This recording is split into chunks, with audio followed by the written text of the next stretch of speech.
하나님 나라에 대해서 좀 많이 들어봤을 겁니다. 하나님 나라. 그러면 여러분, 어떤 나라가 하나님 나라라고 생각이 됩니까? 자, 하나님 나라의 정의를 한번 내려보자 이 말이지. 그러면은 그 나라에 살고 있는 모든 사람들이 도덕적인 나라? 그 나라가 하나님 나라일까? 물론 그럴 수도 있습니다. 그런데 꼭 그렇지만은 않습니다.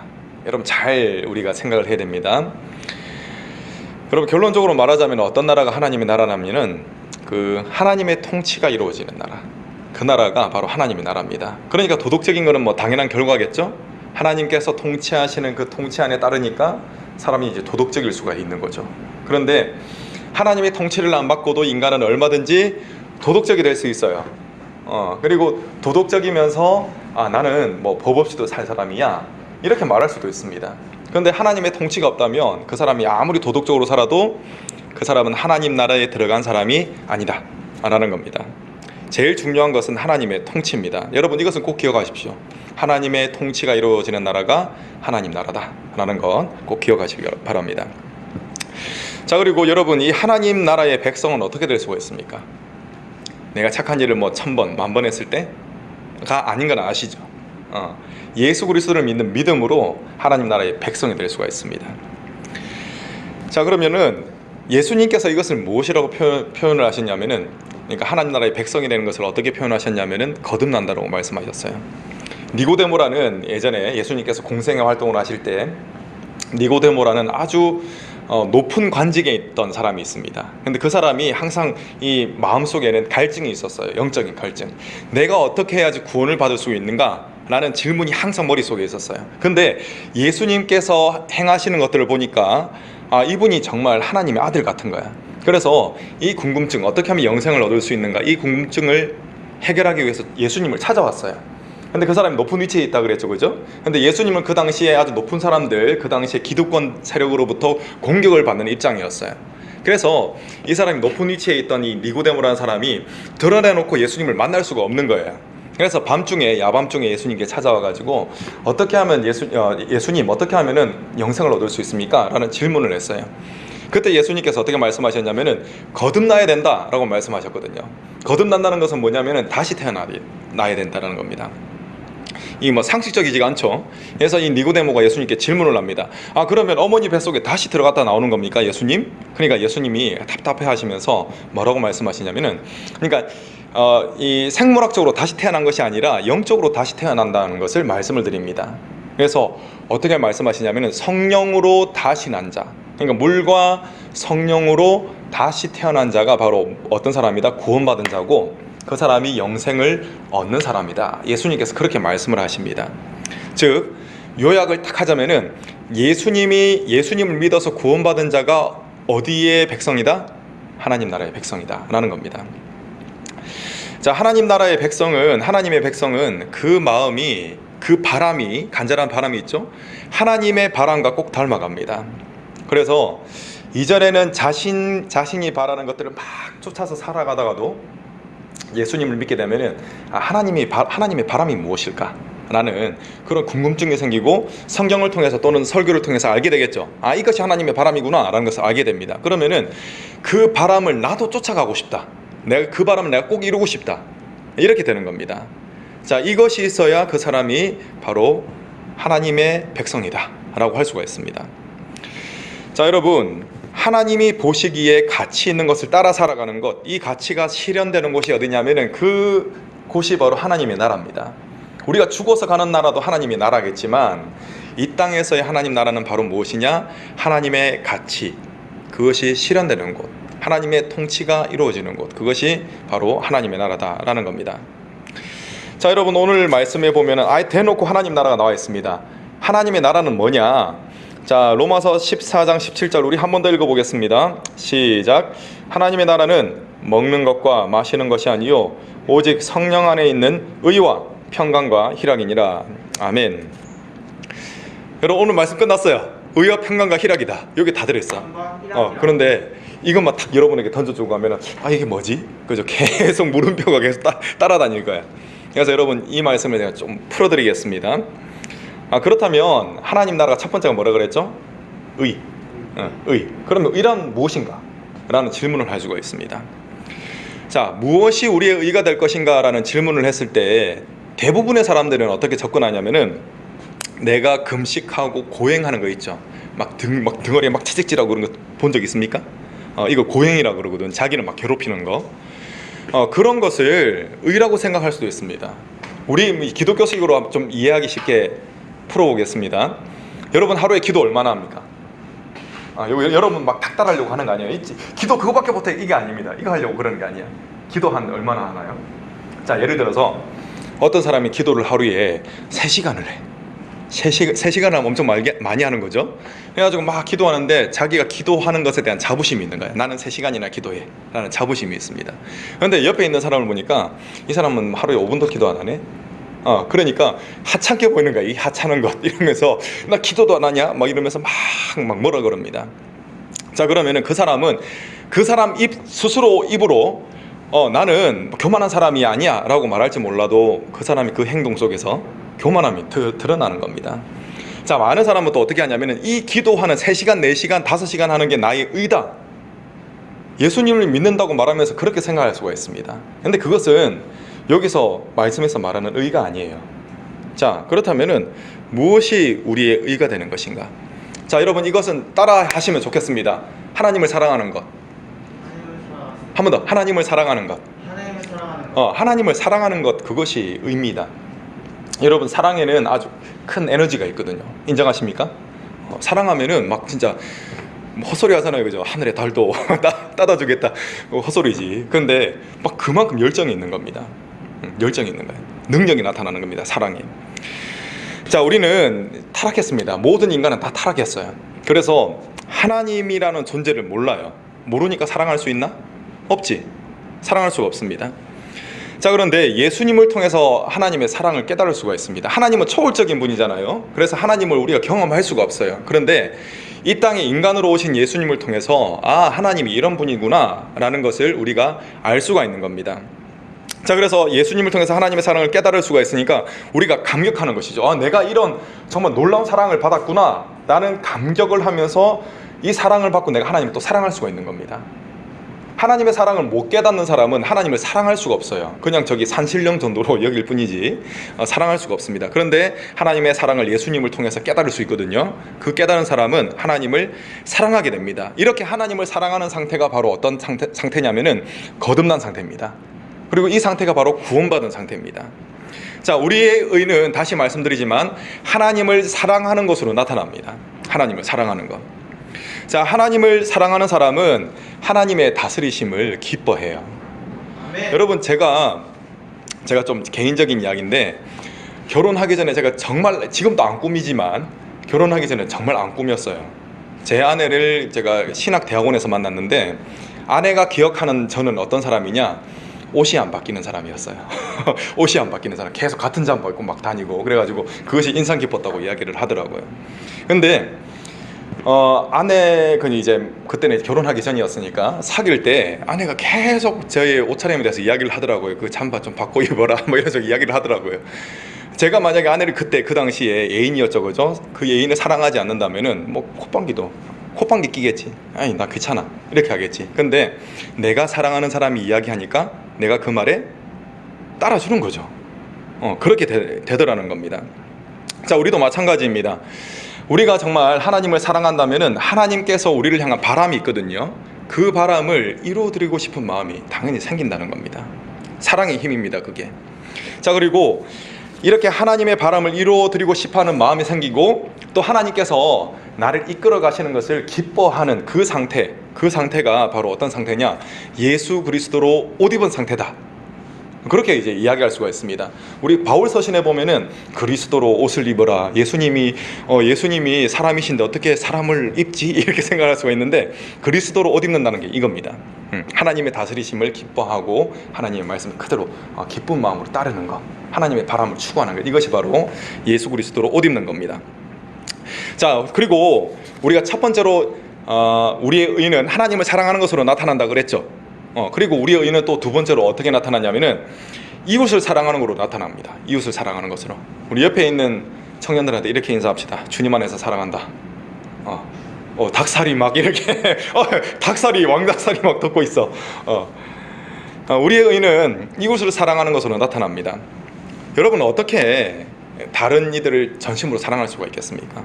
솔직히 말하면은 그 현실은 가족끼리도 막 으르렁거리는 그런 것이 현실입니다. 마음이 안 맞으면 막 다투죠. 그런데 하나님은 사랑하라, 서로 사랑하라 말씀하십니다. 자, 그런데 여러분, 우리가 언제 다른 사람을 사랑할 수가 있냐면은 나의 정체성이 분명해질 때, 그때 다른 사람을 사랑할 수가 있습니다. 자, 어떤 정체성이냐면은 내가 하나님의 자녀구나, 내가 하나님의 자녀다 라는 정체성이 분명히 설 때, 그때 다른 사람을 사랑할 수가 있다는 겁니다. 여러분, 하나님의 자녀라면은 내가 가지고 있던 빚을 생각하게 되겠습니다. 그 빚이 뭐냐면은 바로 결코 갚을 수 없는 죄사함이라는 빚입니다. 내가 이 죄 때문에 영원히 죽을 수밖에 없던 사람이었다라는 겁니다. 이 빚을 항상 생각하고 있습니다.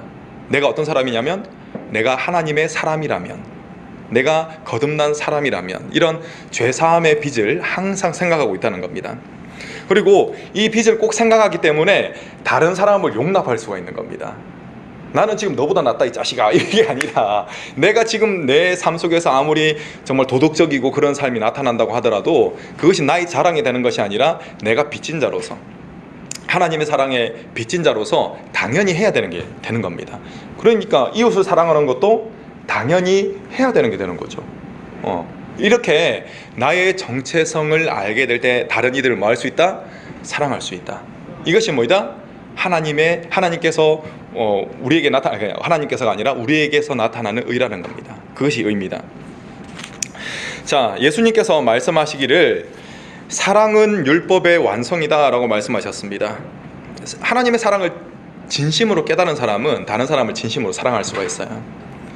여러분, 위로 중에 영혼 없는 위로가 있거든요. 내가 정말 힘들어할 때 그냥 지나가면서 힘내, 안 하니만 못하다 이렇게 되겠죠, 그죠? 영혼 없는 거. 그런데 우리가 정말 하나님의 그 사랑을 깨닫게 된다면은 내가 다른 사람을 진심으로 영혼을 담아서 위로할 수가 있습니다. 하나님의 사랑으로. 자, 그리고 여러분, 하나님의 사랑을 깨달은 사람은 진심으로 모든 사람의 선을 행할 수가 있습니다. 자, 모든 사람에게 선을 행한다, 이것에 이제 밑줄을 쳐야 됩니다.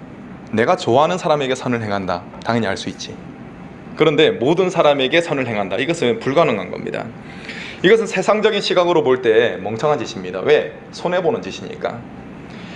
하나님이 주시는 또 이제 이 손해보는 행동을 내가 하잖아요, 그죠? 다른 사람을 사랑한다, 나에게 잘못해주는 사람도 내가 선을 베푼다, 손해보는 행동인데 신기한 게 있습니다. 그것은 내가 손해보는 행동을 할 때 하나님이 주시는 기쁨이 있다는 겁니다. 자, 여러분, 하나님께서 주시는 이 기쁨이 있으니까 내 마음속에 어떤 상태가 되냐면은 평화가 넘치는 상태가 된다는 겁니다. 자, 첫 번째가 뭐였죠? 하나님의 나라는 의다, 그리고 평화다. 이렇게 평화가 임하는 거예요. 연결이 되죠? 자, 이 평화는 오직 하나님만이 주실 수 있는 평화입니다. 제가 이 스마트폰 계속 이야기하는데 좀 접근성이 있도록 만들기 위해서 스마트폰 바꾸면은 한순간에 평화가 임할 수가 있습니다. 근데 얼마 안 가. 근데 하나님이 주시는 평화는, 하나님만이 주실 수 있는 평화는 지속됩니다. 영원히 지속되는 평화입니다. 세상이 빼앗아갈 수 없는 평화라는 겁니다. 자, 이 평화가 또 어떻게 임하냐면은 상황과 환경 관계없이 임합니다. 내 영혼에 하나님의 영이신 성령께서 계속 하시는 말씀이 있어요. 너는 내 아들이다, 너는 내 딸이다, 내 자녀다 라는 말씀을 성령께서 하십니다. 자, 그렇기 때문에 내 마음속에 이런 평화가 넘치는 겁니다. 지금 내 상황은 고통스러운 상황입니다. 힘든 상황입니다. 짜증나는 상황입니다. 그런데 성령께서 계속 너는 내 자녀다 라는 그런 말씀을 해주시는 거예요. 그러니까 이 모든 고통과 두려움을 다 몰아내는 것이죠. 그래서 내 마음에 평화가 넘치는 겁니다. 자, 어떤 두려움을 몰아내냐면은 하나님의 진노에 대한 두려움을 몰아내게 됩니다. 자, 하나님께서는 죄에 대해서 진노하시는 분이에요. 여러분, 하나님에 대해서 오해하시면 안 됩니다. 하나님은 무조건 나이스한 걸 좋아하신다, 그런 분이 아닙니다. 동네 할아버지 같은 산신령 같은 분이 아니라는 겁니다. 하나님은 죄에 대해서는 반드시 벌하시는 아주 정의로운 재판장이십니다. 이해하시죠? 그렇다면 하나님께서는 죄에 대해서는 반드시 진노하세요. 그런데 이 하나님의 진노에 대한 두려움이 사라집니다. 왜냐하면은 예수님께서 내 그 모든 내가 받아야 되는 진노를 다 받으셨기 때문에 그렇습니다. 그런 믿음이 있기 때문에 두려움이 사라집니다. 자, 두 번째는 지옥에 대한 두려움이 사라집니다. 왜냐하면 예수께서 내 죄를 사해 주셨기 때문에 내가 지옥이 아니라 천국 백성이 되었다라는 확신이 생기기 때문에 그렇습니다. 자, 그리고 세 번째로는 마귀에 대한 두려움, 세상에 대한 두려움이 사라집니다. 왜냐하면 어떠한 종류의 어려움으로도 하나님이 이 어려움이 닥쳐오더라도 하나님이 이 어려움을 이기도록 만들어 주실 것이다 라는 확신이 생깁니다. 그렇기 때문에 이 모든 두려움이 다 사라지는 겁니다. 자, 여러분, 과거로부터 지금까지 살펴보면은 이 믿음 때문에 목숨을 내놓은 사람, 순교자라 그러죠. 순교자가 참 많습니다. 그 사람들이 마약을 투여해가지고 막 해롱해롱할 때 이렇게 목숨을 바쳤나요? 아닙니다. 맨정신으로 목숨을 바쳤습니다. 그런데 어떻게 본인이 목숨까지도 믿음 때문에 목숨까지도 바칠 수 있었느냐? 두려움이 없었기 때문에 그렇습니다. 두려움. 특별히 어디에 대한 두려움이 없어지냐면은 죽음에 대한 두려움까지도 사라집니다. 이 믿음 안에서. 왜냐하면 완전한 평화가 임하니까. 그래서 믿음 때문에 목숨까지도 내어 드릴 수가 있는 겁니다. 그리고 이 사람들은 어떠한 확신이 있느냐? 성경에서 계속 이야기하는 게 천국이거든요. 이것을 이제 히브리서에서는 더 나은 본향이라고 그랬습니다. 본향. 더 나은 본향이 있다는 것을 알기 때문에 목숨까지도 버릴 수가 있는 겁니다. 그 사람들이 정신이 이상한 사람들이 아니에요. 맨정신입니다. 지극히 정상적인 사람인데 더 나은 본향이 있다는 것을 알기 때문에 목숨까지도 이렇게 바친 것입니다. 자, 여러분, 이처럼 모든 종류의 두려움을 이겨내고 하나님이 주시는 평안을 누리는 것은 하나님의 자녀가 되었다는 증거입니다. 어떤 거요? 평화를 누리는 것. 그리고 이것은 하나님의 자녀만이 누릴 수 있는 특권입니다. 자, 여러분이 이러한 특권을 누리기를 바랍니다. 하나님의 자녀가 되어서 이러한 증거들이 여러분들의 삶 속에서 나타나기를 바랍니다. 여러분, 이 시간에 나의 모습을 한번 생각해 봅시다. 자, 하나님의 백성이 되었다면 내 속에서 의가 나타나죠, 그죠? 하나님을 사랑하게 되고 이웃을 사랑하게 됩니다. 그리고 내 마음속에 뭐가 임합니까? 평화가 임하게 되지. 평화가 임하게 되니까 다른 사람에게 전하는 것은 당연히 평화입니다. 자, 그렇다면 나에게 질문을 지금 해볼 것이 뭐냐면은 내가 가는 곳에는 어떤 현상들이 일어나는가 라는 것을 한번 생각을 해봅시다. 내가 가는 곳에 평화의 일이 일어나는가? 아니면 분열의 일이 일어나는가? 막 싸우는 거. 그것을 한번 생각해 보길 바랍니다. 여러분, 하나님의 백성으로서 피스메이커, 이러한 피스메이커들이 다 되시기를 바랍니다. 자, 이제 두 가지 했죠? 의와 평화와 그 다음에 마지막에 뭡니까? 잽싸게 보세요. 희락은 뭐냐? 기쁨이다. 기쁨에 대해서 잠깐 언급을 했죠, 그죠? 조금 더 심도 있게 이야기해 보겠습니다. 좀 전에 언급을 했듯이 평화와 더불어 찾아오는 것이 기쁨입니다. 돈이 많아져서 생기는 기쁨이 아닙니다. 내가 몸짱이 되었다고 생기는 기쁨이 아닙니다. 자, 뭐 때문에 기뻐하냐면은 눈에는 보이지 않지만, 비록 눈에는 보이지 않지만 실존하는 하나님, 그 하나님께서 통치하시는 나라가 내 삶에 이루어진 것으로 인해서 기뻐한다는 것입니다. 여러분, 또한 내가 예수님을 닮아가는 것으로 인해서 기뻐하게 됩니다. 예수님의 가르침, 여러분, 예수님 닮아간다 듣기에 괜찮아 보이죠? 그런데 예수님의 가르침을 한번 생각해 보면은 인간적으로 굉장히 비참해지는 겁니다. 자, 생각해 보세요. 예수님께서 무슨 말씀을 하셨느냐? 자, 누가 오른뺨을 치거든 왼뺨을 돌려대라. 그죠? 있을 수 없는 일이지. 자, 누가 오리를 가자고 한다면은 십리를 동행하라. 그거는 여러분, 이 로마 시대에 이 신약이 기록된 때가 이제 이 배경이 되는 것이 로마 시대거든요. 로마 시대의 그 배경 지식이 없으면은 그럴 수 있지 할 수가 있습니다. 그런데 배경 지식을 알면은 그럴 수 없지 이렇게 됩니다. 자, 뭐냐면은 오리를 동행한다는 심리가 여러분 4km인가요?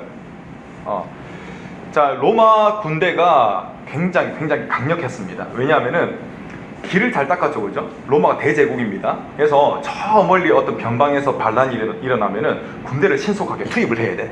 그러면은 뭐가 발달해야 됩니까? 길이 발달해야 돼요. 그래서 로마의 길이 발달된 거야. 그래서 막 신속하게 가지고 막 깨 부수는 거야. 그래서 평화를 유지하는 거예요, 힘으로. 자, 이래서 로마 군대가 행군하는 경우가 굉장히 많았습니다. 근데 로마 군인들이 이제 짐을 지고 있죠. 근데 군인들이 이제 체력을 좀 안배하기 위해서 그 식민지가 굉장히 많았습니다. 식민지 백성들한테 야, 너 이거 짊어져 해가지고 넘길 수가 있는 거야. 이겁니다. 그러니까 로마 군인이 행군하다가 내가 일로 와봐. 이거 지고 2km 가. 이렇게 한 거예요. 그러면 네, 4km 가겠습니다. 이겁니다. 있을 수 없는 일이지. 그런 말씀을 하시면서 예수님께서 제일 마지막에 뭐라고 말씀하시냐면은 내 원수를 사랑하라 이렇게 말씀을 하십니다. 여러분, 이런 예수님의 가르침을 따르고 싶습니까? 진심으로? 따르기 싫습니다. 우리의 본성은 그렇습니다. 자, 예수께서는 가르치심만 하신 것이 아니라 그 가르친 대로 실제로 사셨어요. 예수님께서 십자가에 달리셨습니다. 자, 그리고 이 십자가에 달린 예수님 밑에는 누가 있습니까? 예수님의 손과 발에 못을 박은 로마 군인들이 있습니다. 그리고 이 십자가 밑에는 예수님을 십자가에 못 박아라 라고 소리친 이 군중들이 있습니다. 그런데 예수님께서 십자가에 달리신 상태에서 얼마나 고통스러웠겠어요, 그죠? 그런 이런 고통을 당하시면서까지 뭐라고 기도하셨냐면은 아버지, 저들의 죄를 용서하옵소서. 저들이 하는 것을 알지 못합니다. 이런 기도를 하셨어요, 예수님이 세상에 십자가에서. 자, 그렇다면은 이러한 예수님의 가르침을 따르고 그러한 예수님을 닮아가는 것, 그것이 뭐가 기쁠까? 한번 깊이 생각해 보세요. 하나도 안 기뻐요. 비참해지는 겁니다. 손해보는 것 같고 바보같이 여겨집니다. 그런데 여러분, 이것을 꼭 기억하시기 바랍니다. 뭐냐면은 하나님 나라는 이처럼 예수님을 닮은, 예수님의 가르침을 정말 미련하리만큼 따라가는 이러한 사람들을 통해서 하나님의 나라가 이루어진다는 겁니다. 그것을 우리는 기억해야 합니다. 자, 여러분, 우리는 이 땅에 살면서 하나님 나라에 들어갈 수가 있습니다. 주님의 말씀에 순종함으로써 평화를 경험할 때, 또 주님의 말씀에 순종함으로써, 좀 순서가 바뀌었지만 순종함으로써 하나님을 사랑하고 이웃을 사랑하는 모습이 나타날 때, 그죠? 그리고 평화를 경험할 때, 또 순종함으로써 하나님이 주시는 기쁨과 행복을 경험할 때, 그것을 경험하는 내가 있는 장소가 뭡니까? 거기가 하나님 나라예요. 거기가 하나님 나라예요. 자, 그것을 예수님께서는 말씀하시는 것입니다. 왜냐하면 거기에 내가 있는, 하나님의 말씀에 순종하는 내가 있는 거기에 하나님의 통치가 이루어지는 곳이기 때문에 그렇습니다. 자, 여러분, 여러분들의 삶 속에 하나님의 통치가 일어나길 원합니다. 모두가 마찬가지입니다. 모두가 자기가 왕이 돼가지고 내 감정이 시키는 대로 막 따르면서 살아갑니다. 그런데 그곳에는 뭐가 있습니까? 갈등과 분열이 있는 거죠. 또 국가적으로 보면 전쟁이 있는 겁니다. 그런데 하나님께서 간절히 원하시는 것은 이 땅에서부터, 이게 중요합니다. 이 땅에서부터 하나님의 나라가 임하는 것입니다. 그것을 하나님께서는 간절히 원하십니다. 여러분, 예수 그리스도를 믿는 이 믿음으로 인해서 우리 청년부 공동체에 하나님 나라가 임하기를 바랍니다. 자, 여러분, 우리 청년부 해야 될 일이 많이 있습니다. 억지로 짐을 지우는 게 아닙니다. 하나님 나라의 백성으로서 우리가 감당해야 될 일들이 많이 있습니다. 우리 청년들 가운데 특별히 좀 소외당한 그런 친구들이 없는지 한번 좀 살펴보길 바랍니다. 그리고 좀 다음 주에는 이제 우리가 활동을 하겠죠. 청년부 활동을 할 겁니다. 그때도 여러분들 적극적인 그런 마음을 가지고 같이 동참하고 또 하나님이 주시는 그런 기쁨을 누릴 때 또 그때 하나님께서 우리의 삶 속에 하나님 나라를 이루어 주실 겁니다. 그런 기대를 가지고 살아가기를 바랍니다. 자, 기도하겠습니다.